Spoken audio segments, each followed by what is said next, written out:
Mais qu'est-ce que je ressens? Il est là depuis toujours. Il nous a tous traversés. On l'a tous aimé.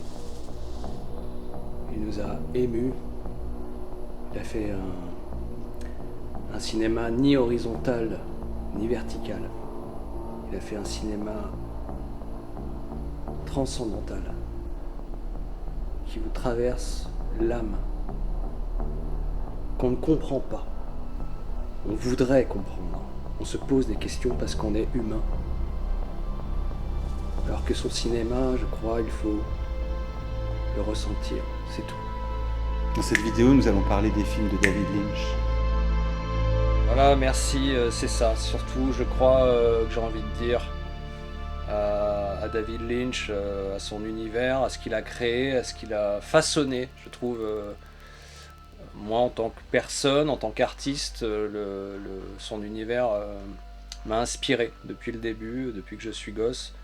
Je l'ai découvert avec Twin Peaks, avec la série d'abord sur la 5, qui était diffusée, qu'on enregistrait sur cassette et qu'on se passait les uns les autres.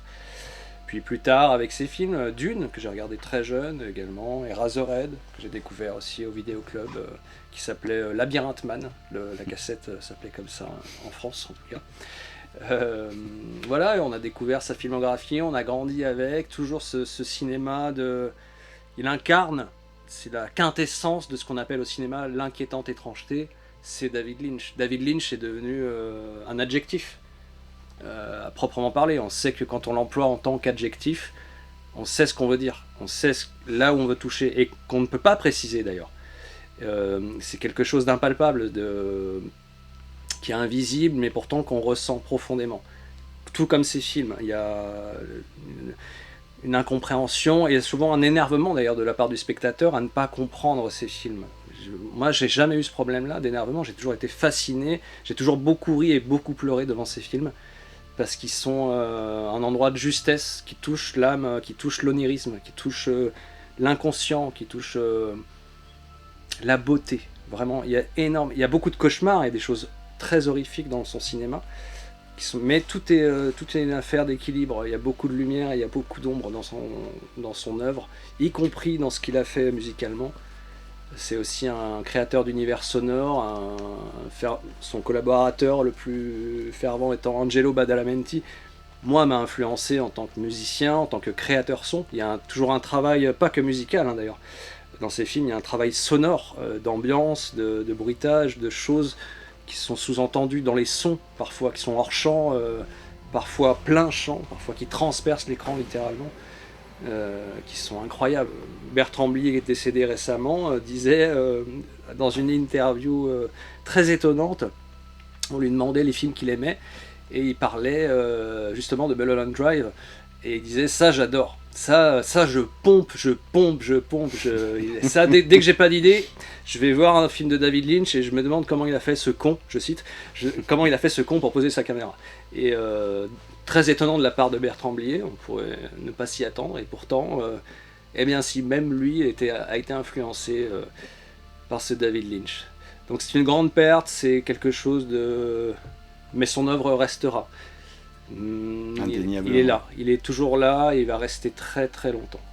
Il va continuer à nous influencer, et c'est unique au monde. Je ne connais pas d'artiste similaire à lui, à son travail, à son univers.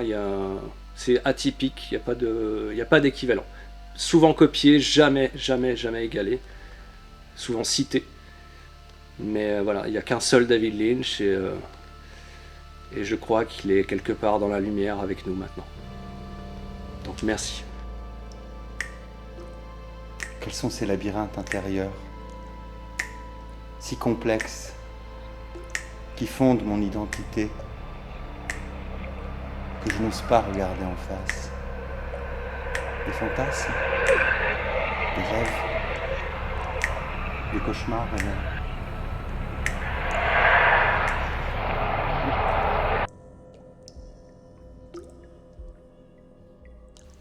Dans les films de David Lynch, j'ai l'impression qu'on est toujours confronté à ce mystère ce mystère des émotions intérieures,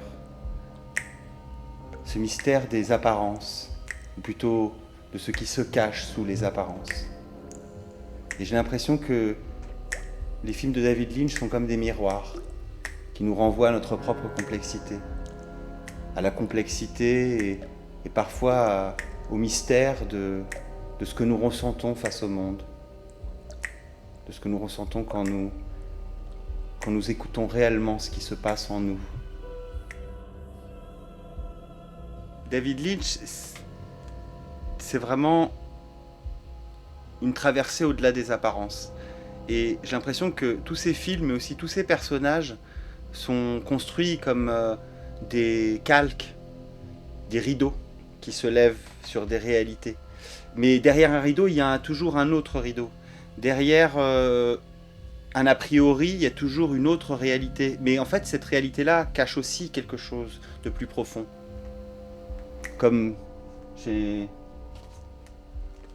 cette jeune femme que nous avons aimée, que nous avons scrutée en essayant de la comprendre, qui nous ressemblait tellement, et en même temps qui était si différente de nous, qui était une jeune femme qui avait l'air parfaite dans sa petite ville, sa petite bourgade parfaite, qui est devenu un cri, qui explose dans un grand flash. Je crois que les questions qu'il nous pose, ce sont les questions qu'on se pose à nous-mêmes sans forcément oser les regarder ou y répondre.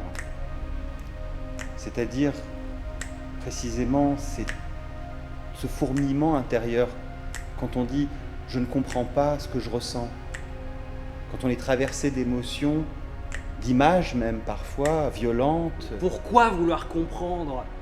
Et c'est pour ça que ces personnages particulièrement m'émeuvent, parce qu'ils ont toujours une apparence sociale, un visage qu'ils présentent au monde, et souvent les films de David Lynch, on a l'impression qu'ils nous permettent d'entrer à l'intérieur de ces personnages, comme si la caméra passait au-delà de cet écran qu'est la peau, et nous permettait de voir derrière des émotions, derrière l'organique, des émotions sous-jacentes qui sont parfois des émotions terribles qu'on ne veut pas regarder, et pourtant quelle beauté, mais aussi quelle tristesse, quelle mélancolie terrible, quelle mélancolie, comme si on était tous quelque part derrière cet écran qui nous sépare des âmes les uns des autres.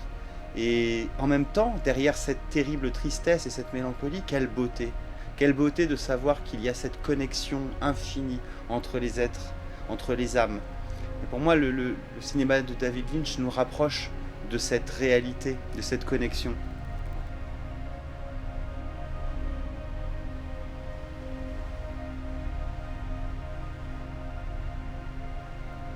Merci David Lynch.